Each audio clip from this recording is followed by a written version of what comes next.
Bonjour et bienvenue à l'émission Chrétien comme Christ. Aujourd'hui, nous allons voir la signification de prier dans le nom de Jésus. Alors, je me tourne tout de suite vers Christine qui a toujours un texte à nous lire. Eh bien, c'est un texte de Jésus qui enseigne ses disciples et qui dit dans Jean chapitre 14 « en vérité, je vous le dis, celui qui croit en moi fera aussi les œuvres que je fais, et il en fera même de plus grandes parce que je vais vers mon Père. Tout ce que vous demanderez en mon nom, je le ferai, afin que la gloire du Père soit révélée dans le Fils. Si vous me demandez quelque chose en mon nom, je le ferai. » Et c'est vraiment une injonction de Jésus de demander en son nom. C'est pour ça que généralement on prie au nom de Jésus. Ouais, c'est un peu de là que vient cette fin de prière, Oui. ou même de mieux, dans le nom de Jésus. Mais est-ce que... Alors, la question, c'est un peu bizarre, mais est-ce que c'est un peu... Des fois, on voit ça un peu comme une formule magique, dans le nom de Jésus, mais il n'y a pas quelque chose d'autre qui se cache là derrière cette formule? Si je prie dans le nom de quelqu'un, ça veut dire que j'ai réellement une relation avec la personne. Mm-hmm. Si j'avance le nom d'une personne en disant « c'est en son nom que je viens », c'est que j'ai eu cette autorisation de pouvoir me servir de son nom. Et c'est ce que Jésus dit à ses disciples, « Tout ce que vous demanderez au Père en mon nom, je le ferai ». On voit déjà qu'il y a une direction. On prie le Père dans le nom de Jésus. Donc c'est pas vraiment une formule où il faut dire dans le nom de Jésus à la fin de la prière pour qu'elle fonctionne. Non, c'est pas une garantie. C'est plutôt prier comme Jésus prierait. C'est voilà. Ça, dans le nom de Jésus, c'est plus quand on vient, comme tu dis, dans le nom de quelqu'un, ça veut dire que on vient et on fait les choses comme cette personne. Oui, on représente la personne. D'accord. Donc c'est pas quelque chose que où on doit dire, ok, si à la fin de ma prière, je dis pas dans le nom de Jésus, elle est cassée, elle marche pas. C'est pas ça. Non, c'est pas ça. C'est plutôt dire, lorsque je vais prier, je vais pas prier selon ce que moi je veux, ou c'est-à-dire comme moi je ferais, mais je vais plutôt prier comme Jésus prierait. Voilà. Ça? Et c'est pourquoi Jésus nous dit, je le ferai afin que la gloire du Père soit révélée dans le Fils. Donc il faut veiller aussi à ce que nos prières servent à ce que la gloire du Père soit révélée. On va vraiment prier dans ce sens-là, pas pour notre gloire, pas seulement pour notre profit, mais vraiment le but de la prière et de l'exaucement de la prière, ce sera de révéler la gloire du Père. Et notre cœur doit être aussi à révéler cette gloire. Ouais, donc ça c'est intéressant. Et puis comme tu le disais aussi, donc c'est pas simplement de dire. C'est pas une formule. C'est pas une formule, mais on est obligé de connaître la personne pour aller Oui, parce qu'on est mandaté. On doit avoir cette proximité. C'est-à-dire que si par exemple tu me demandes d'aller chercher quelque chose au magasin, par exemple, je vais aller chercher quelque chose, mais je vais pas aller chercher quelque chose pour moi. Je vais aller chercher quelque chose pour toi. C'est-à-dire que mais pour ça, il faut que j'ai une proximité, que tu me l'aies demandé en premier, qu'on ait discuté en disant voilà, qu'est-ce que tu as besoin, et finalement, je vais pas. C'est un petit peu ambassadeur. Oui, hein, tout à fait. On est des ambassadeurs de Dieu sur la terre, c'est-à-dire qu'on le représente, mais dans ce texte, en tout cas, on voit aussi qu'il y a comme un ambassadeur de Jésus vers le Père. Vu qu'on va en son nom, oui. Et on dit, voilà, je viens demander ça parce que Jésus le veut. Et ça veut dire que je dois connaître Jésus, mais ça veut dire aussi que je dois connaître son attitude, comment il agit, sa manière de penser, sa volonté. Donc, c'est dans la Bible. C'est dans la Bible. Et ça montre aussi que c'est vraiment la prière est un dialogue. Donc, je vais prier, mais selon ce que lui va me demander de prier, selon ce qui va être son plan pour que, encore, son nom soit glorifié. Et je ne vais pas m'approcher de lui non plus en mon nom en disant « Seigneur, tu vois, j'ai fait ceci, j'ai fait cela, donc maintenant tu dois me répondre ». Je vais vraiment réaliser que la base de la réponse que je vais recevoir de la part du Père, c'est parce que Jésus a accompli toute la volonté du Père. Donc je vais me baser sur l'œuvre parfaite de Jésus. Et c'est ce qu'on voit dans Hébreux chapitre 10, versets 19-21. « Ainsi, frères et sœurs, nous avons par le sang de Jésus l'assurance d'un libre accès au sanctuaire. Cette route nouvelle et vivante, il l'a inaugurée pour nous au travers du voile, c'est-à-dire de son propre corps. De plus, nous avons un souverain prêtre établi sur la maison de Dieu. Donc, si j'ai accès auprès du Père, c'est pas à cause de mes mérites, mais c'est à cause de ce que Jésus a accompli, c'est à cause du sang qu'il a versé et qui me donne ce libre accès dans la présence du Père. Ouais, donc on est là en disant donc les demandes que l'on fait, on est totalement détaché des prières personnelles, enfin des prières centrées sur soi-même. Hein. Là, on est dans un autre monde maintenant. On est dans ce qu'est vraiment la prière finalement. Et donc on est là. Et puis on sait que alors pour demander quelque chose à quelqu'un, encore une fois, donc là on est mandaté par une personne pour demander à Dieu les choses, mais pour demander quelque chose à quelqu'un, eh bien, encore une fois, il faut s'approcher de cette personne-là. Oui, c'est ça. Et là, on dit, mais comment est-ce qu'on peut faire pour s'approcher de Dieu ? Nous qui sommes imparfaits, il est dit que voilà, on peut, si nous qui sommes, si on laisse des péchés dans notre vie et qu'on essaie de s'approcher de Dieu, ça va pas le faire. Non. Mais heureusement, il y a le sang de Jésus qui nous purifie. Et il est dit que nous ne nous approchons pas, comme tu dis, avec nos mérites, nos œuvres, parce que sinon ça voudrait dire que quoi ? Qu'on pourrait jamais s'approcher de Dieu. C'est vrai. Ou alors qu'il faudrait qu'on ait comme une vie de pèlerin ou détaché du monde. D'ermite. Et encore. Ça ne nous libère pas des pensées. Non mais c'est vrai, parce que des fois on a cette manière de penser qu'il faut absolument qu'on soit parfait pour s'approcher de Dieu. Mais non, la Bible nous dit, par le sang de Jésus, je viens avec l'œuvre que Jésus a accomplie à la croix. Au travers du sang, je viens et dire, voilà, je peux venir devant toi. Et on voit que Jésus nous parle de la grâce ici.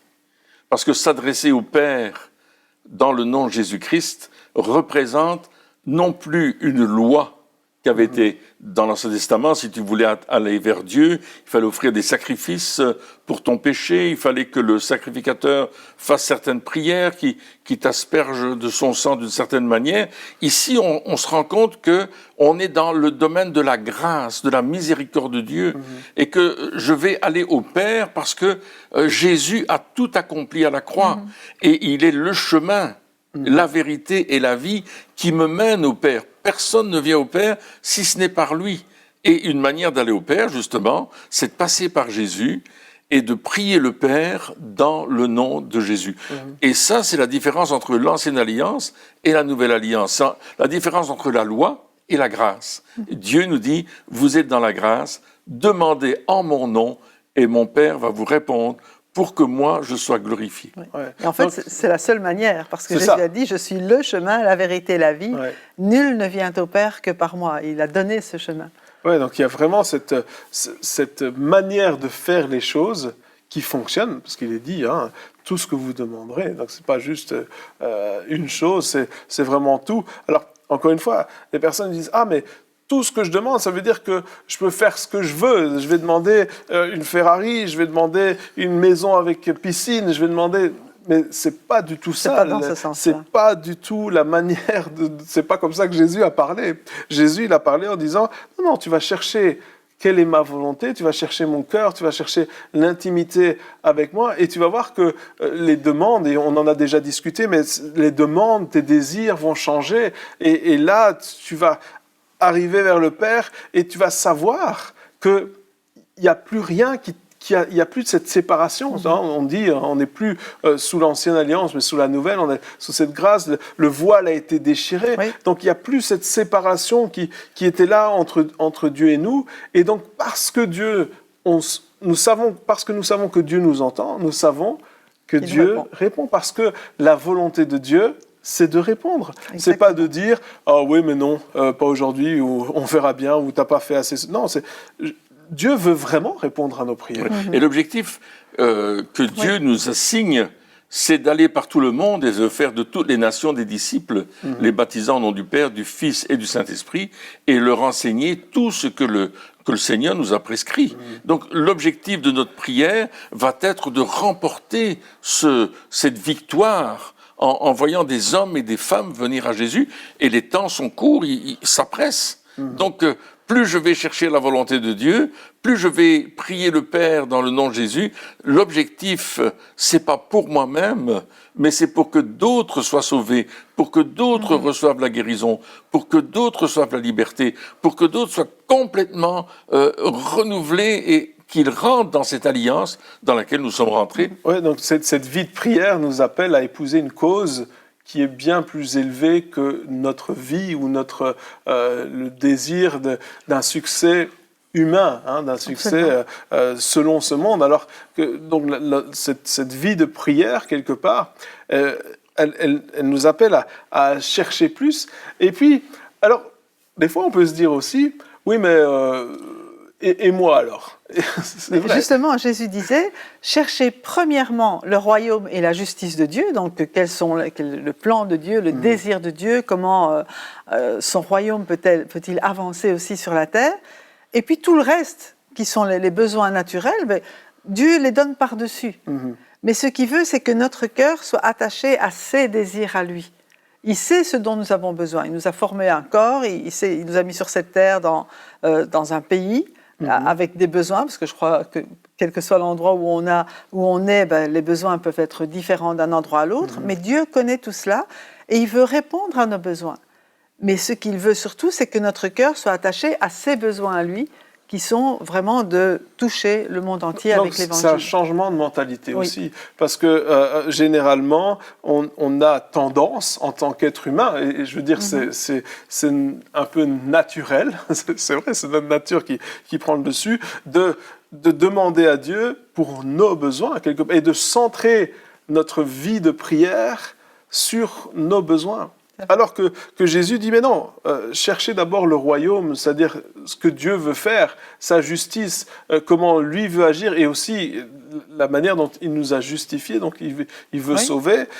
Et après, ces choses-là, finalement, c'est rien par rapport... je vais le faire, de toute façon, ce sera naturel, ça va être... Et par-dessus, en plus, ça peut aussi vouloir dire en abondance, en surabondance, donc ça sera naturel. Il va pourvoir à tous nos besoins, si on s'occupe de son œuvre. On doit avoir ce changement de mentalité, ce volte-face, c'est vraiment un volte-face, de dire, ok, à partir de maintenant, je vais arrêter de m'occuper juste de ce que moi je veux, ce que j'ai envie, comment je veux, les choses que je veux accomplir, que je cherche à accomplir, comment je veux construire mon royaume, parce que, disons-le clairement, c'est un peu ça, et tout ce qu'on voit aujourd'hui, ce qu'on apprend, c'est comment construire son royaume, comment construire ces choses, et dire, non Seigneur, je veux changer ça, je veux arrêter ça, et je veux construire ton royaume.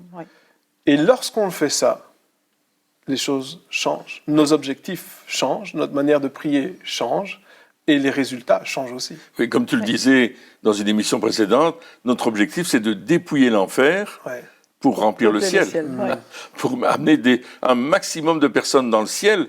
Et si nous comprenons cela, quel que soit l'endroit où nous sommes, que nous soyons ici en Europe, que vous soyez en Afrique, en Asie, en Amérique du Nord, Amérique du Sud, peu importe l'endroit où vous êtes sur cette planète Terre, notre objectif c'est de sauver des âmes. Et plus tu vas sauver des âmes, plus tu vas voir Dieu pourvoir à tes besoins.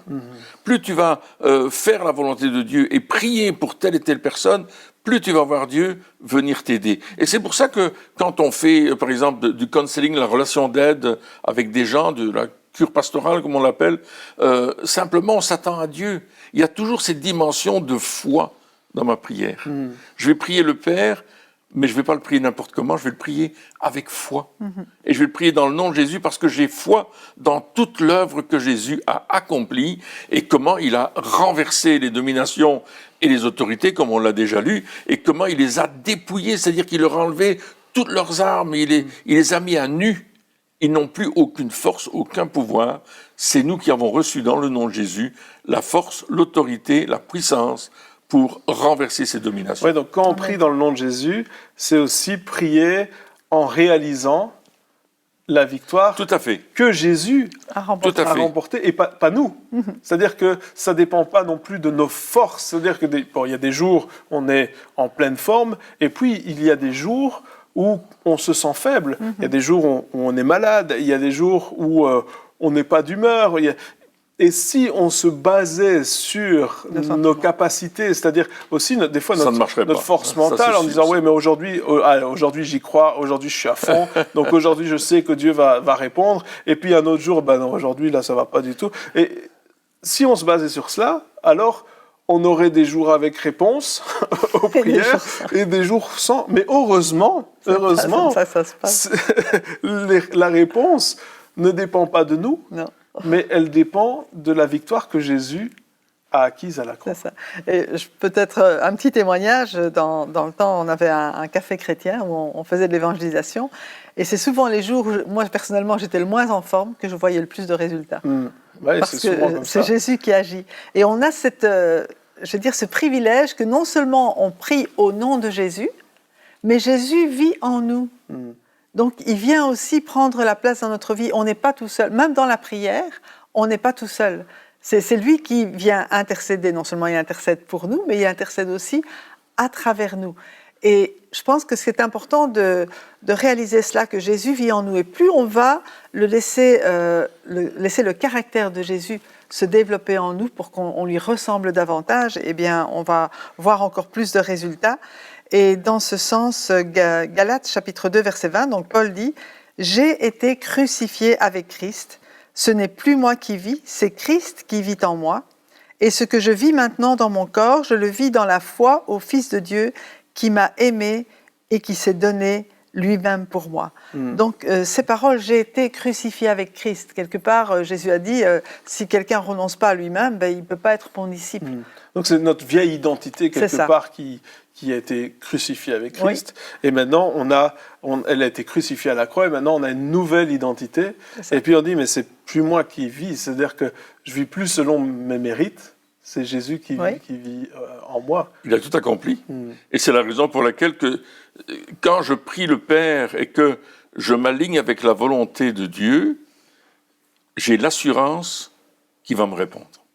J'ai l'assurance que je possède déjà la chose.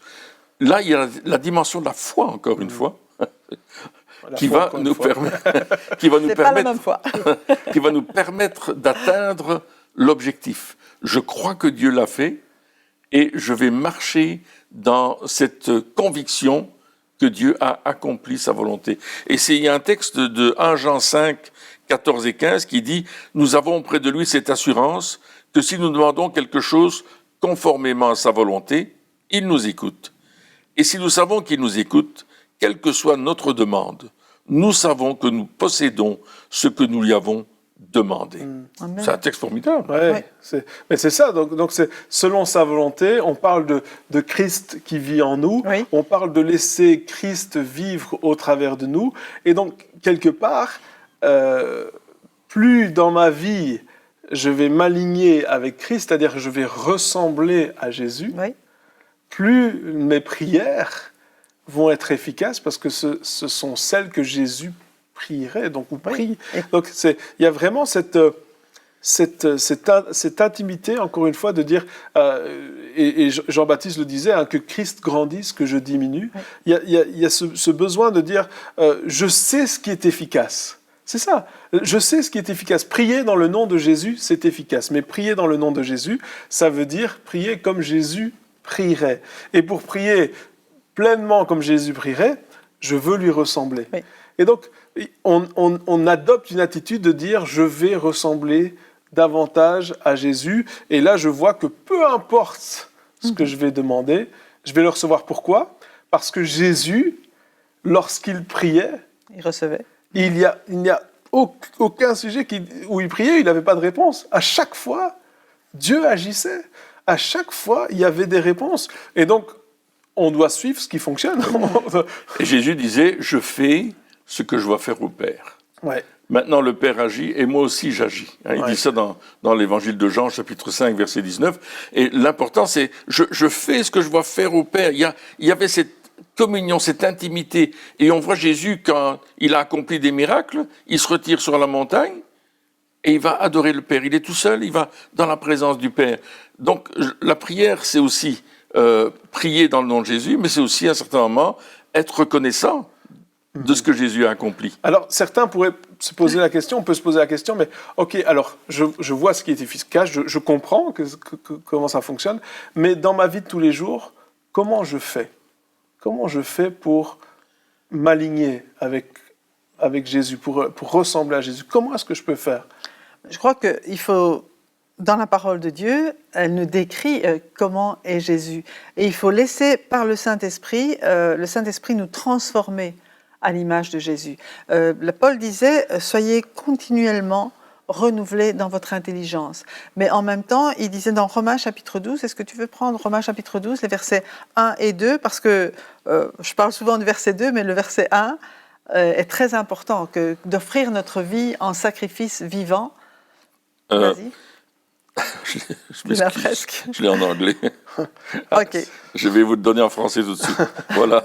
Je vous exhorte donc, frères, par les compassions de Dieu, à offrir vos corps comme un sacrifice vivant, saint, agréable à Dieu, ce qui sera de votre part un culte raisonnable. Oui. C'est le verset 1. Ça, c'est le verset 1. Donc d'abord, c'est nous offrir nous-mêmes à Dieu. Donc, offrir comme un sacrifice, ça ne veut pas dire aller sur un autel et se faire brûler. Non, et ça ne veut pas dire se faire du mal non plus. C'est pas physique. Hein? Non. C'est absolument... mais il faut le dire quand même. Dieu nous veut vivants, en bonne santé et en pleine forme pour le servir. D'accord. On est quand même plus efficace quand on est bien. Donc, il n'est pas question de se flageller ou de se faire du mal. C'est pas ça qu'il veut. Mais il veut que le sacrifice, c'est plutôt un sacrifice intérieur. Je renonce à mes propres envies, à mes propres désirs, et je m'offre moi-même à Dieu pour que mes membres, tout mon corps, servent sa cause. C'est un petit peu ça qui était dit, si je vis, c'est plus moi qui vis. C'est-à-dire Christ qui vit en moi. moi. Je renonce à ma volonté. Hein. On en a déjà discuté avant, mais c'est important de le répéter. Je renonce à ma volonté. Si je veux voir les prières s'accomplir, si je veux voir l'efficacité, la véritable efficacité de la prière, je renonce à ma volonté pour faire la volonté de Dieu. Et heureusement que Paul a dit cela, parce que le nombre de fois qu'il a été martyrisé, on l'a frappé, on l'a tué même, on l'a lapidé, il était mort, puis les disciples ont prié pour lui, il est revenu à la vie, on l'a mis en prison, on l'a flagellé, enfin, il a vécu plein de choses, et si Paul n'avait pas offert son corps en sacrifice, il n'aurait jamais pu passer par toutes ces épreuves-là, parce que son objectif, c'était la volonté de Dieu. Il y avait quelque chose de surnaturel dans cette résistance à ces persécutions quand même. Hein. C'était pas, parce que des fois on se dit « Ah, mais quel homme extraordinaire !» Non, je pense pas. Je pense que c'était vraiment une grâce que Dieu donne lorsque justement on s'abandonne, parce que quelque part, on ne s'appartient plus, et il y a une grâce. Hein. Comme Étienne, lorsqu'il a été lapidé, donc une personne qui se fait lapider, il souffre beaucoup. Et la question qu'il faut se poser, c'est comment est-ce qu'il a pu dire « Ah, mais je vois le Fils de l'homme assis, je vois le ciel ouvert, je vois ces choses-là. » Il était là en train de se faire lapider, donc il aurait dû être recroquevillé sur lui-même. Oui, mais au lieu de ça, surnaturellement, il était debout, en tout cas assez pour parler comme cela, et que tout le monde l'entende. Donc il y a vraiment quelque chose de surnaturel lorsqu'on s'abandonne à Dieu. Et on voit ça avec Paul et Silas qui sont en prison à Philippe. Hein. Ils ont été battus, on les a liés, on leur a mis des fers aux pieds, ils sont là. Et au milieu de la nuit, ils chantent des cantiques, des louanges, et tout le monde peut les entendre. Ils ne sont pas en train de se plaindre, ils sont en train d'adorer. C'est ça. Et le piège, c'est de croire que ça vient de leur force de caractère. Oui. Non, c'est ça. Alors ça vient que ça vient de cette grâce du Saint-Esprit qui est là et qui nous aide dans ces choses-là. Et des fois, on pense que mais ça va être difficile, ça va être compliqué. Bien sûr, il y a des jours difficiles, mais la vérité, c'est que Dieu nous fait grâce. La vérité, c'est que lorsque on est là, on dit « Seigneur, c'est plus moi qui vis, c'est Christ qui vit en moi, je m'abandonne à toi », Dieu nous fait grâce. Et même lorsqu'on passe par des épreuves difficiles, lorsqu'on vit des choses terribles, la paix de Dieu est toujours là, la joie est toujours là, la grâce de Dieu est là, et on voit surnaturellement que Dieu agit et nous donne des forces qu'on ne devrait pas avoir. Oui. Parce que c'est la paix qui surpasse toute intelligence. La paix, c'est ça, c'est pas nous qui vivons, c'est Christ qui vit en nous. Et on voit ça. Moi, je suis persuadé que le Saint-Esprit, peut-être un ange est venu fortifier Paul et Silas, comme il est venu dans la prison de Pierre, qui était enfermé dans cette fameuse prison et qui dormait paisiblement. Et puis il y a un ange qui a dû le réveiller, il lui a donné un coup de pied, il lui a dit hey, réveille-toi là. Ouais. Et puis il est sorti, et puis l'Église priait, mais ne s'attendait pas à le voir arriver. Ouais. Mais il était quand même sorti. Surnaturellement, Dieu a ouvert les portes. Ouais. Surnaturellement, Dieu a fait un miracle. Et c'est ce que Dieu veut faire quand nous prions dans le nom de Jésus, quand on s'abandonne entre les mains du Père, lorsqu'on s'offre nous-mêmes. Dieu va toujours être avec nous. Il a dit, je suis avec vous tous les jours jusqu'à la fin du monde. Mais le contexte, c'était pour l'annonce de l'Évangile. C'est ça. À chaque fois, c'est que Dieu soit glorifié. Oui, tout à fait. Que Dieu soit glorifié. Moins de moi, plus de Jésus. Plus de Jésus, moins de moi. Que Dieu soit glorifié. On veut faire sa volonté. On veut être dans sa volonté. On veut le voir agir. On veut que ce soit lui et plus nous. Et on abandonne notre cause pour embrasser sa cause. On abandonne la construction de notre royaume pour construire son royaume. Et je pense qu'il y a un dernier texte dans Luc. Qui nous parle de ne pas abuser de cette autorité que Jésus nous a donnée. Dans Luc chapitre 9, versets 52 à 56, on voit ce qui s'est passé avec les disciples. Lorsqu'approchèrent les jours où ils devaient être enlevés du monde, Jésus prit la décision de se rendre à Jérusalem. Il envoya devant lui des messagers qui se mirent en route et entrèrent dans un village samaritain pour lui préparer un logement. Mais on refusa de l'accueillir parce qu'il se dirigeait vers Jérusalem. Voyant cela, ses disciples Jacques et Jean dirent « Seigneur, veux-tu que nous ordonnions au feu de descendre du ciel et de les consumer comme l'a fait Élie ?» Mais Jésus se tourna... C'est pas très inspiré ce jour-là. Non.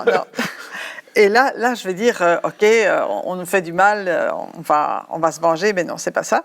Jésus se tourna vers eux et leur adressa des reproches en disant, « Vous ne savez pas de quel esprit vous êtes animés. En effet, le Fils de l'homme n'est pas venu pour perdre les âmes des hommes, mais pour les sauver. » Et du coup, ils allèrent dans un autre village. Ouais. Donc ici, cette autorité que Dieu nous a donnée, elle n'est pas faite pour faire du mal, même à ceux qui s'opposent à Jésus. On n'est pas là pour punir, on n'est pas là pour juger, on n'est pas là pour prier contre des personnes, mais toujours en faveur de personnes. Et si des personnes refusent l'Évangile, le but, c'est de continuer quand même à prier pour elles, pour qu'elles acceptent. Ouais, le but de Jésus, c'est de sauver. C'est de sauver. Il a dit, moi, je ne suis pas venu pour perdre les gens, je suis venu pour les sauver. C'est ça.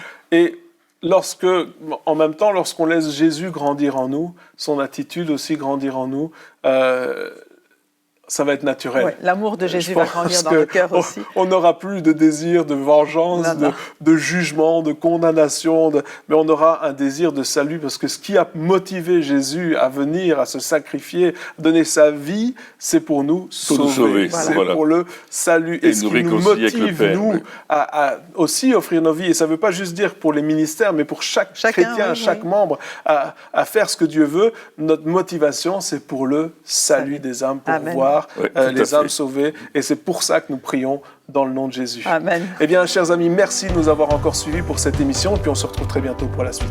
Au revoir.